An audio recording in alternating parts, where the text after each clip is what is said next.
आज हम बात करेंगे विजिटर वीजा की। विजिटर वीजा की एप्लीकेशन करनी है तो कैसे करनी है, और वीजा भी आएगा या सिर्फ एप्लीकेशन लगानी है और वीजा रिफ्यूजल ही हो जाएगा।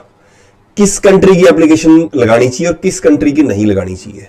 हम स्पेशली बात कर रहे हैं बड़े कंट्रीज के बारे में। उसमें यूएस भी हो सकता है, कनाडा भी हो सकता है, ऑस्ट्रेलिया न्यूजीलैंड भी हो सकता है, यूके भी हो सकता है। हर कंट्री की एप्लीकेशन का अलग अलग तरीका होता है। ज्यादा फंड से भी वीजा नहीं आता, कई बार कम फंड से वीजा आता है। प्लानिंग कैसे करनी है, सबके पास फंड ज्यादा नहीं होते, कम फंड भी होते हैं। Welcome to hike visa consultant. अगर वीडियो अच्छी लगी तो उसको लाइक भी करना और दोस्तों से शेयर भी करना। अगर फर्स्ट टाइम चैनल पे आए तो इसको सब्सक्राइब करना ताकि आपको नेक्स्ट वीडियो टाइम पे मिल सके। स्टार्ट करते हैं वीडियो। अगर एक पूरी एप्लीकेशन के अंदर होता क्या क्या है पूरी विजिटर वीजा की एप्लीकेशन में। नंबर एक तो होता है जाने का रीजन, क्यों जाना चाहते हो आप। नंबर दो, आपकी ट्रेवल हिस्ट्री है या नहीं है, ये चीज भी काम करती है आपकी। एक कंट्री भी आप ट्रेवल कर रहे हो तो उसका भी कई बार रोल होता है।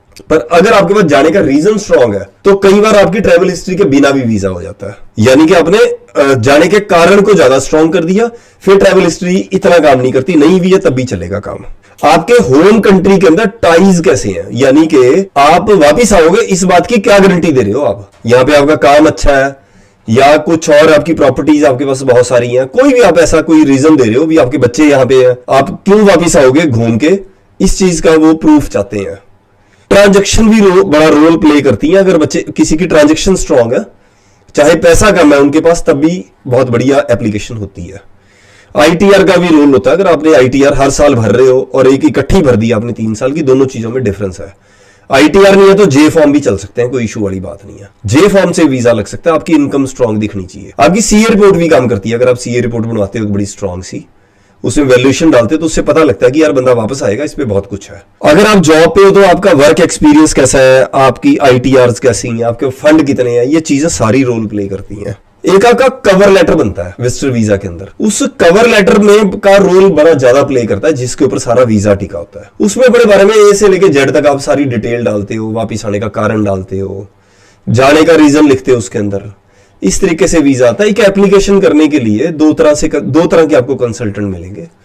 एक ऐसे कंसल्टेंट मिलेंगे, आप बैठे उससे विजिटर वीजा लगाने गए, आपके फटाफट पेपर लिए और फटाफट फाइल अपलोड कर दी आपकी। हाइक वीजा के पास आओगे तो हो सकता है हम आपको 15 दिन लगा दें फाइल को, हो सकता है 1 महीना 2 महीने लगा दें।